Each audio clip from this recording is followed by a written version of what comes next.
Paulus menanti penghakiman Nero yang kejam, namun hatinya tenang karena menyadari nasibnya berada di tangan Tuhan. Dia percaya doa-doa jemaat akan membebaskannya, tetapi dengan penuh kesetiaan dia rela mengorbankan nyawa jika kematiannya dapat memuliakan Injil dan memperluaskan kerajaan Kristus melalui penyebaran firman-Nya.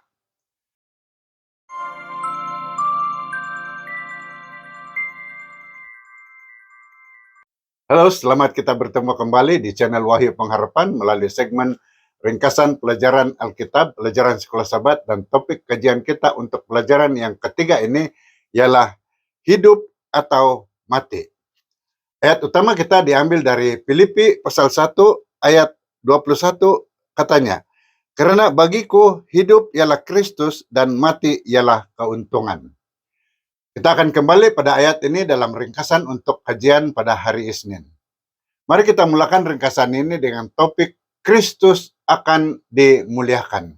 Dari Filipi 1 ayat 20 kita baca, "Adalah jangkaan dan harapanku yang bersungguh-sungguh bahwa dalam apa hal pun aku tidak dipermalu, melainkan dengan segala keberanianku seperti biasa.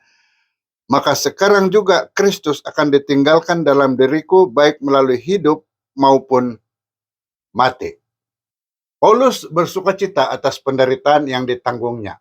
Bukan karena kesakitan itu sendiri, tetapi karena penderitaan itu membawa manfaat kepada gereja Kristus dan memuliakan Injil. Dengan meniru penderitaan dan kematian Yesus, Kristus ditinggikan dalam hidupnya.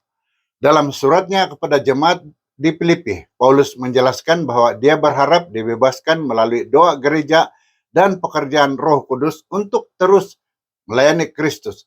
Namun hidup di dunia yang penuh kejahatan seringkali melibatkan penderitaan seperti yang dialami Kristus, bahkan kadang membawa kepada kematian, menegaskan bahwa kesetiaan kepada Kristus memerlukan pengorbanan dan ketabahan. Topik pada Isnin ialah mati adalah keuntungan. Kembali kita membaca ayat hafalan kita dari Filipi 1 ayat 21, katanya, "Karena bagiku hidup ialah Kristus dan mati ialah keuntungan." Segala penderitaan yang kita alami lahir dari pertempuran kosmik antara kebaikan dan kejahatan, antara Kristus dan setan. Dalam peperangan rohani ini, kita diperlengkapi dengan senjata kebenaran dan keadilan untuk menundukkan kubu pertahanan musuh. Musuh mungkin menggunakan pembohongan, kritikan, dan tekanan, namun bagi umat yang setia, bahkan kematian menjadi keuntungan. Kesetiaan itu melepaskan kita daripada penderitaan dunia, menempatkan kita di luar jangkauan musuh, dan meneguhkan harapan kekal. Dalam iman kepada Kristus, kita yakin akan kemenangan rohani yang pasti dan keabadian yang dijanjikan. Topik seterusnya ialah keyakinan penuh. Dari Filipi 1 ayat 23 dan 24 kita baca, "Aku sukar memilih antara dua. Aku ingin pergi dan bersama dengan Kristus. Itu jauh lebih baik. Tapi karena kamu, aku merasa perlu terus hidup dari segi jasmani." Paulus berhadapan dengan satu dilema rohani. Pergi untuk bersama Kristus atau tetap hidup demi memberi manfaat kepada gereja. Walaupun kematian seolah membawa ke surga, pertemuan sepenuhnya dengan Kristus hanya terjadi pada kebangkitan nanti. Tubuh digambarkan seperti kemah yang musnah, menanti diganti dengan pakaian keabadian pada kedatangan Yesus yang kedua kali. Maka walaupun kematian dianggap keuntungan, orang percaya tetap bersabar menanti janji penuh persekutuan abadi dengan Kristus melalui kebangkitan dan hidup kekal yang dijanjikan pada akhir zaman, dengan harapan yang teguh dan iman yang tidak goyah. Kita teruskan dengan topik berdiri teguh dalam kesatuan. Dari Filipi 1 ayat 27 bahagian awal ayat ini kita baca, "Cuma pastikanlah kelakuanmu selaras dengan Injil Kristus." Ungkapan tingkah lakumu bermaksud hidup sebagai warga negara. Di sini Paulus menggesah jemaat Filipi untuk hidup layak sebagai warga surga, mencontohi ajaran Yesus dalam khotbah di bukit, rendah hati, lemah lembut, penyayang, rindu keadilan, membawa damai, mengasihi musuh, berbuat baik kepada mereka yang membenci kita, serta hidup adil dan baik. Nasihat ini menekankan perpaduan gereja karena perpecahan sering muncul daripada keangkuhan dan tingkah laku yang tidak wajar. Dengan bertingkah laku bermaruah, orang Kristen mencerminkan watak Kristus, memelihara kesatuan, dan memberi kesaksian yang benar mengenai kehidupan sebagai warga surga ketika berada di dunia ini. Topik terakhir dalam kajian kita kali ini ialah bersatu dan tanpa rasa takut. Kita baca bahagian B dari Filipi 1 ayat 27, katanya, dengan demikian, semada aku datang menemuimu ataupun tidak, aku akan dapat mendengar tentangmu bahwa kamu berdiri teguh dalam satu roh, berjuang bersama dengan satu hati untuk iman berdasarkan Injil. Menjadi benar dan jujur tidak menjanjikan kehidupan tanpa ujian.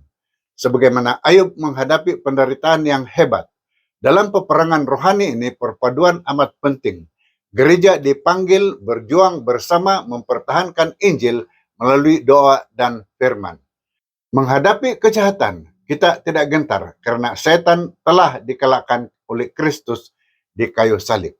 Keyakinan ini meneguhkan hati bahwa dengan kesatuan dan keberanian rohani, kita akan memperoleh kemenangan walau menghadapi tentangan dan cabaran dunia, sambil tetap setia pada panggilan Kristus yang memuliakannya melalui hidup dan iman kita.